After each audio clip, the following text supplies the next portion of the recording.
Telangana news studio میں آئیے آج دیکھتے ہیں مولانا جعفر پاشا حسامی کا یہ بیان، جس میں انہوں نے حکومت تلنگانہ کو سخت تنقید کا نشانہ بنایا، جس میں نیکلس روڈ کے نام کی تبدیلی، عثمانیہ یونیورسٹی کے لوگوں کی تبدیلی سے باز آنے کے لیے کہا اور کہا کہ وہ مسلمانوں کو کمزور نہ سمجھیں۔ آئیے دیکھتے ہیں مولانا کا بیان۔ نحمد و نصلی علی رسولہ الکریم۔ عزیزان محترم، ناظرین کرام، بہت دن سے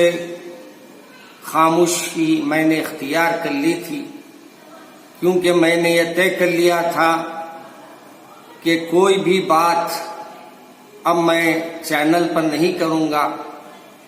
مگر مجبوراً مجھے آج آپ سے مخاطب ہونے کے لیے آنا پڑا۔ موجودہ حکومت جو کچھ اقدامات کر رہی ہے، یہ آپ اور ہم سبھی جانتے ہیں، اور یہ بھی جانتے ہیں کہ یہ بی جے پی تو نہیں ہے، لیکن بی جے پی کے رائٹ ہینڈ ضرور کہلایا جا سکتا ہے۔ ایسی حکومتوں سے میں نے پہلے ہی رشتہ توڑ لیا، چنانچہ بہت سے لوگ آج مجھ پہ یہ تانے دیتے ہیں یا الزامات لگاتے ہیں کہ میں نے ٹی آر ایس کی تائید میں کوئی بیان دیا ہوں۔ میں نے کبھی ان کے تائید میں بیان نہیں دیا، اور یہ بھی بات صاف کر دوں کہ جب دوبارہ ان کا الیکشن ہو رہا تھا تو اس وقت میں نے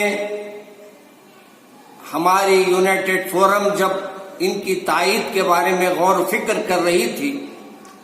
تو میں نے صاف طور پر ان سے نہ صرف انکار کیا بلکہ میں نے یونائٹڈ فورم کو استعفیٰ دے دیا۔ مگر آج مجھے یہ کہنا پڑ رہا ہے کہ ہمارے ہوم منسٹر جو بیچارے کبھی کچھ بولتے نہیں،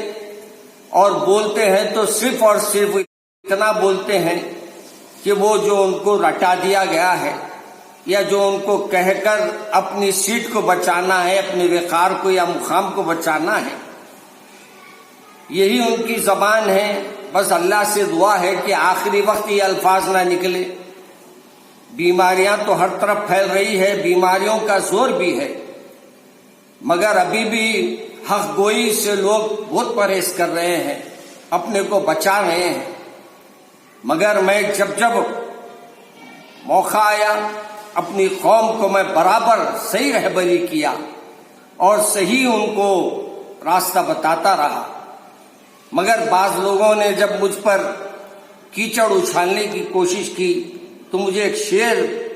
ذہن میں آیا: اندھے نکالتے ہیں چہرے سے میرے نقص، بہروں کو ہے شکایت غلط بولتا ہوں میں۔ حقیقت یہ ہے، اس وقت بھی اگر حقیقت بولتا ہوں تو بہت سے لوگوں کو ناگوار گزرتا ہے، مگر میں اس وقت حکومت کے جو چند عمل ہے میں ان کو صاف طور پہ یہ کہنا چاہتا ہوں، اگر آپ آئندہ کچھ رہنا چاہتے ہیں اور تو پھر آپ کو مسلمانوں کی دل آزاری سے بچنا ضروری ہوگا، اور کوشش یہ کرنی ہوگی کہ مسلمانوں کے ساتھ آپ جو اب تک کھیل کھیل لیتے آئے ہیں اس کھیل کو برخاست کریں،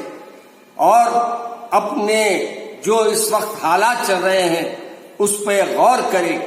اور مسلمانوں کی دل آزاری سے بچیں۔ کبھی آپ ایسے شخصیت کے نام سے کبھی روڈ کا نام رکھ دیتے ہیں جس کو نہ اپنے پسند کرتے ہیں نہ کوئی ان کے پسند کرتے ہیں، ایسے لوگوں کو ایم ایل سی کی سیٹ دے دیتے ہیں جس کو ہم پسند کرتے ہیں یا ہم لوگ پسند کرتے ہیں، نہ ان کے لوگ ان کو پسند کرتے ہیں، اور ان کی جی حضوری آپ کو آپ ان کی جی حضوری کر رہے ہیں کہ مسلمانوں کی دل آزاری کرتے جا رہے ہیں، پھر بھی آپ یہ کہہ رہے ہیں کہ ہم وفادار نہیں۔ ارے ہم وفادار تو ہے میاں، لیکن وفاداری نبھانے کا ایک وقت آتا ہے، اور جو وہ وقت آج ختم ہو جاتا ہے تو پھر ہم اپنے تمام بھائیوں سے اپیل کریں گے کہ ایسے غداروں کو ووٹ نہ دیجیے